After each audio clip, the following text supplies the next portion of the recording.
শুভ সকাল বন্ধুরা, কেমন আছেন? আশা করি সবাই ভালোই আছেন। সিটি লাইফস্টাইল ব্লগে আপনাদের সকলকে স্বাগত। তো সকাল সকাল উঠে পড়েছি। উঠে নিচে সমস্ত কাজ সেরে ছাদে আসতে আজ একটু দেরি হয়ে গেছে, 7:30 বেজে গেছে।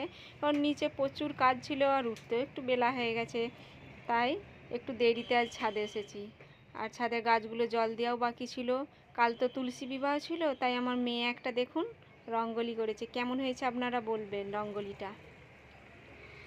আর অন্যান্য গাছগুলোতে জল দেওয়া বাকি ছিল, তো রঙ্গোলিটাও দেখে এসি, গাছগুলো জল দিয়ে দেবো এই ভেবে তুলসী উপরে এসেছি। তুলসী গাছটাও খুব ভালো হয়েছে। নিচেও তুলসী গাছ রয়েছে, কিন্তু নিচে না সেরকমভাবে রঙ্গোলি করার জায়গা নেই, ওই জন্য উপরেই একটু রঙ্গোলি করেছে আমার মেয়ে। আর নিচে তুলসী গাছগুলোর তো খালি একটা আঁক রেখে দিয়েছি, জায়গা খুব কম তো। আর এখানে একটা জোয়ান গাছ দেখুন, এই গাছটা না গুজরাটিরা সব ঘরেতেই লাগিয়ে রেখেছে, তাই আমিও ভাবলাম আমিও একটা লাগাই। আর ওই পুঁই গাছগুলো তো পড়ে হয়েছে। তো কতটা বেলা হয়ে গেছে দেখুন, রোদ উঠে গেছে। আমাদের এখানে 7:30 মানে অনেকটাই রোদ হয়ে যায়, 6টা মানে একটু অন্ধকার থাকে।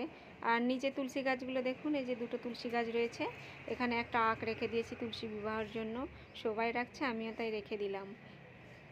আর আজকে একটু ব্রেকফাস্টটা তাড়াতাড়ি করে নিয়েছি, কারণ কালকে একাদশীর উপবাস ছিল, তো তাই ব্রেকফাস্টটা দেখাতে পারিনি। খুব তাড়াতাড়ি করে ব্রেকফাস্টটা করে নিয়েছিলাম ঠাকুর পুজো টুজো করে।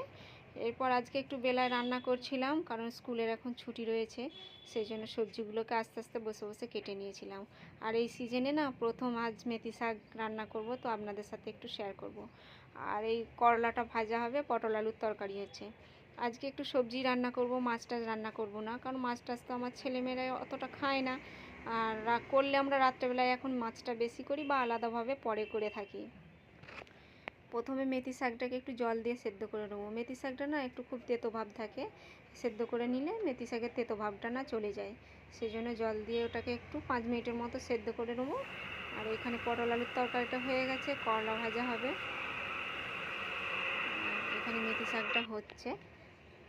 মেথি শাকের জন্য আমি আলু, বেগুন, শিম নিয়েছি। এর মধ্যে বটবটি দিলেও চলবে, আর কেউ কেউ বড়ি দিয়ে থাকে, কিন্তু আমাদের বাড়িতে বড়িটা অতটা পছন্দ করে না, সেই জন্য আমি আজকে আর বড়িটা দেব না। তো হালকা করে এটা তেলের মধ্যে নুন হলুদ দিয়ে আমি এটাকে ভেজে নেব। মেথি শাকটা না অনেকে অনেক রকমভাবে রান্না করে থাকে, তো আপনারা কীরকমভাবে রান্না করে থাকেন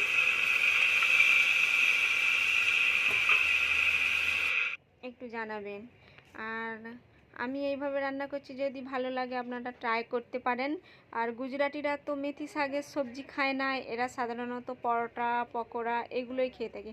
পকোড়াটাও আমি করে থাকি, কিন্তু পকোড়াটাও খুব সুন্দর হয় কিন্তু। তারপর এর মধ্যে আমি একে একে হলুদের গুঁড়ো, লঙ্কার গুঁড়ো, জিরের গুঁড়ো সব দিয়ে দেব। দিয়ে সামান্য পরিমাণ জল দিয়ে 5 মিনিটের মতো ঢেকে রেখে দেবো, যাতে সবজিগুলো সেদ্ধ হয়ে যায়।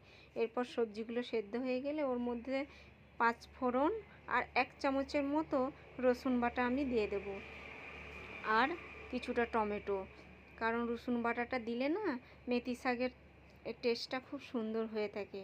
আর টমেটোটাও এরা সাধারণত দিয়ে থাকে অনেকে, এইভাবে করলে খুব টেস্টি হয় জানেন তো, তাই আমি এইভাবেই করে থাকি। আর আমার বাড়ির সবাই কিন্তু এইভাবেই খেতে পছন্দ করে।